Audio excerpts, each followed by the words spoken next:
Allahu Akbar. Puja dan puji syukur kita panjatkan kepada Allah Subhanahu wa taala, dan salam semoga selalu tercurahkan kepada junjungan kita Nabi besar Nabi Muhammad sallallahu alaihi wasallam. Alhamdulillah di pagi hari ini Allah berikan kita kesempatan untuk berkumpul Bapak Ibu semuanya, antara serta didik, anak-anak, wali murid, dan juga guru-guru dari Rumah Quran Al-Jabar. Terima kasih juga sebelumnya saya ucapkan kepada guru-guru dari Rumah Quran Al-Jabar, saudara Dunia, Bu Reni, dan Bu Reni, yang alhamdulillah telah sama-sama membersamai kita melancarkan program-program Rumah Quran yang setiap hari dari Senin sampai Kamis kita adakan kegiatan di sini. Nah, tak lupa juga saya ucapkan terima kasih kepada wali murid dan juga anak-anakku semuanya yang telah bersama meramaikan mensiarkan Quran di Rumah Quran Al-Jabar. Semoga Allah Subhanahu wa taala memberikan kita pahala yang berlipat dan amin amin ya rabbal alamin. Ibu-ibu semua yang dirahmati Allah Subhanahu wa taala, tidak bosan saya sampaikan bahwa pertama, tujuan kita di sini adalah bersama-sama untuk belajar Quran, ya. Jadi kalau belajar Quran ada yang tahu apa pahalanya? Salam. Jadi ya, di Al-Quran di surat Al-Muzammil Allah menyebutkan bahwa apa? Pertama ada yang hafal nggak ayat pertama? Ya ayyuhal muzammil qumil laila illa qalila nisfahu aw minhu qalila. Di ayat keempat auzid alaihi warattil qur'ana tartila. Jadi di ayat keempat itu perintahnya suruh baca Quran secara perlahan, dianjurkan di sepertiga malam. Kenapa? Karena dengan baca Quran dia akan memberikan kita ketenangan, keberkahan, kedamaian, dan juga laukana ahlul qura al-fatahna alaihim barakatun minas samai wal ardh.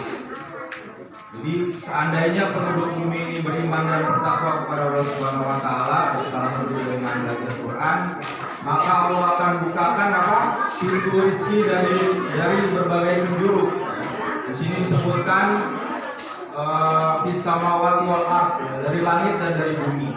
Bagaimana kalau kita suka doa di surat ketika selesai sholat duha itu, Allahumma inna dari seperti sama tanzil.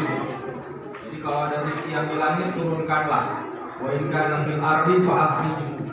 Dan jika ada di dalam bumi keluarkanlah. Wa inna ba'idan faqribhu. Jika dia jauh rezekinya dekatkanlah. Wa inna dan ketika rezeki itu susah maka dimudahkan oleh Allah Subhanahu wa taala. Ini nggak bosan-bosan kita belajar Al-Quran. Jadi efeknya bukan buat saya, bukan buat guru-guru yang di sini, tapi kembali kepada diri kita sendiri. Ya. Allah akan memberikan kita banyak kemudahan ketika kita belajar Al-Quran. Bahkan sekalipun kita dalam kebingungan, ya kita nggak usah pusing-pusing cari gimana caranya biar kebingungan. Ya. Cukup dengan belajar Quran. Belajar itu membaca, menghafal, membaca artinya dan lain sebagainya. Nah, pertemuan ini adalah pertemuan per semester ya ibu-ibu semuanya. Pertemuan 6 bulan sekali ini menjadi sebuah sarana bagi kita untuk berkomunikasi ya, antara murid, wali murid dan juga guru. Nah, nanti di bagi rapat itu mudah-mudahan ada komunikasi.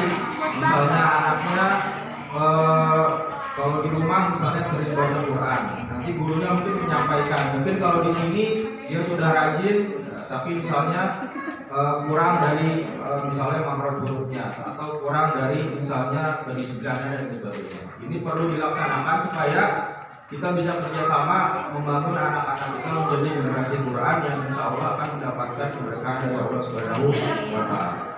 Nah, kedepannya juga Bapak Ibu semuanya, saya ingin coba menyampaikan bahwa mendidik anak itu bukan hanya sekedar anaknya disekolahin atau ngajiin di Rumah Quran Al-Jabar, ya. Tapi kita perlu kerjasama. Makanya di beberapa rumah Quran, di beberapa pesantren, bahkan di beberapa sekolah itu sekaligus ada pendidikan untuk orang tuanya. Maksudnya apa sih? Diadakan pertemuan. Bahkan itu yang sekolah bukan orang-orang biasa, Bapak Ibu semuanya. Ada yang jenderal, ada yang pejabat dan sebagainya. Jadi mereka setiap bulan dipanggil ya, ke sekolah, suruh cerita tentang anaknya, bahkan sampai dikontrol. Di rumahnya tuh sampai yang nggak boleh, kalau sekolah di sini di rumahnya nggak boleh ada TV. Karena untuk menjaga supaya anak-anaknya benar rajin baca Quran. Sampai orang tuanya nanti di evaluasi juga, dimana misalnya orang tuanya apakah sering ngaji atau enggak. Jadi jangan sampai anaknya sering ngaji, ibunya jarang ngaji. Makanya kita juga sebenarnya di sini nggak hanya anak-anak, ibu-ibu semuanya. Ada buat ibu-ibu yang mau belajar Quran, ada juga buat bapak-bapak. Jadi bapak-bapak baru dimulai kelasnya setiap hari Sabtu pada sholat asar. Jadi bapak-bapak yang ingin belajar Quran silahkan bergabung di sini ya. Kita mulai lagi dari huruf awal, alif, ba, ta, nggak apa-apa. Pelan, yang penting insya Allah sampai ya. Jadi lebih baik kita terlambat daripada tidak sama sekali. Ada yang usia 50 tahun baru mulai nggak masalah ya. Jadi mumpung masih ada kesempatan, dan ingat Bapak Ibu semuanya bahwa Allah Subhanahu Wa Taala itu nanti menempatkan di surga kita sesuai dengan perjuangannya ya. Kalau di dunianya malas belajar Quran ya nanti surganya biasa-biasa aja. Tapi kalau dia serius belajar Quran, bahkan sampai hafal Quran, sampai memahami, ya dia bakal dikasih surga yang paling tinggi di sisi Allah Subhanahu Wa Taala. Bapak Ibu semuanya, sekilas tentang belajar Quran. Jadi dulu kalau pernah dengar cerita Imam Syafi'i, Imam Syafi'i itu imam fikih pertama ya yang kita sering pakai acuannya. Kalau sholat, biasanya kita banyak ikutin Imam Syafi'i. Imam Syafi'i itu dulu belajar Quran, saking dia berada dari keluarga miskin ya, itu dia cuma sekedar jalan gitu ya di Masjid Haram atau Masjid Nabawi atau di masjid sekitar, dia cuma dengerin anak-anak yang sedang belajar sama gurunya. Dia bolak-balik aja gitu. Lalu waktu itu gurunya itu atau kiainya itu bingung, kok ini si anak bolak-balik ya. Waktu itu masih kecil Imam Syafi'i dan dia belum kenal sekali Imam Syafi'i. Dia bolak-balik setiap hari ya di pelataran masjid yang ada orang sedang belajar Qurannya. Lalu dia tanya, kenapa kamu bolak-balik di sini? Saya pengen belajar Quran, kiai.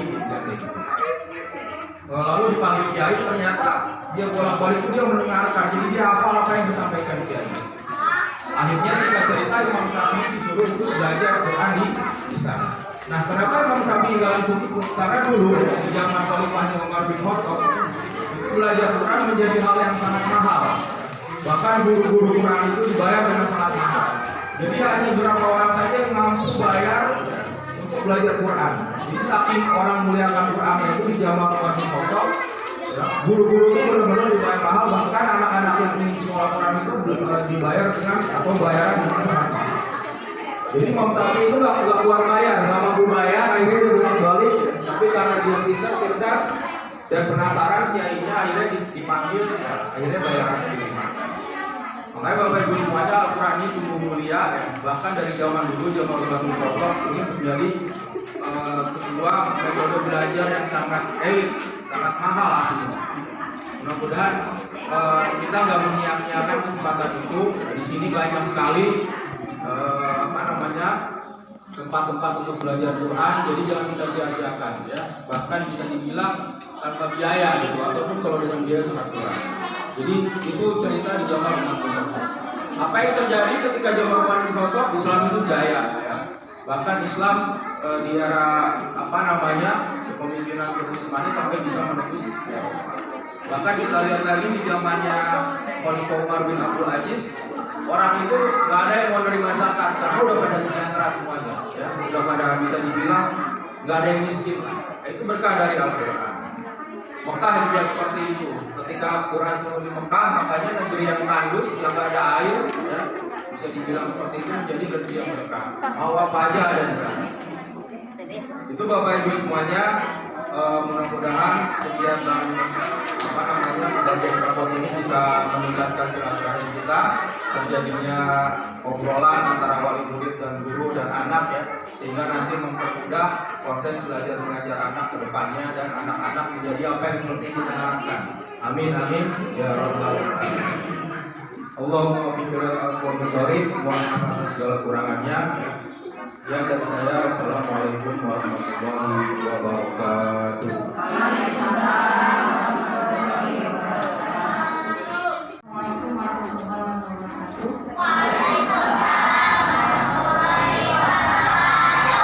Sebelumnya ditanya dulu, apa kabar semua anak-anakku soleh-solehah?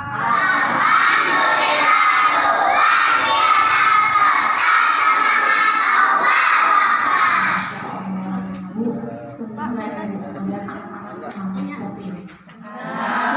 Senang ya punya anak-anak yang luar biasa, dari pagi sampai sore belajar terus Bu, masya Allah. Benar-benar perjalanan menuju mustahil kalau menuju yang lebih besar di masa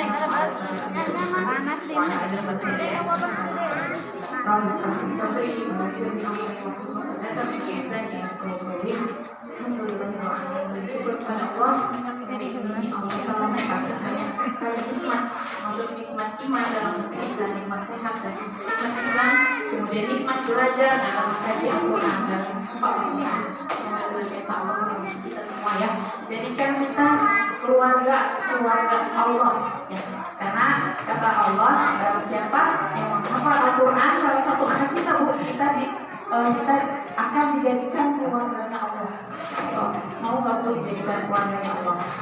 Ya, keluarganya Allah itu artinya keluarga yang diberkahi, keluarga yang dijaga sama Allah. Insya Allah mudah-mudahan anak kita akan menjadi penerus generasi umat Islam yang akan datang. Seperti itu. Terima kasih sebelumnya saya ucapkan kepada ibu-ibu, ada bapak-bapak. Terima kasih banyak cuma satu makanya. Mudah-mudahan apa yang kita lakukan pada hari ini bermanfaat berkah ya untuk kita semua. Tadi sudah disebutkan, disampaikan selalu kami ya, saya baik suami edukasi bagaimana agar kita senantiasa menyemangati anak-anak untuk mau belajar Al-Quran, mau menghafal Al-Quran.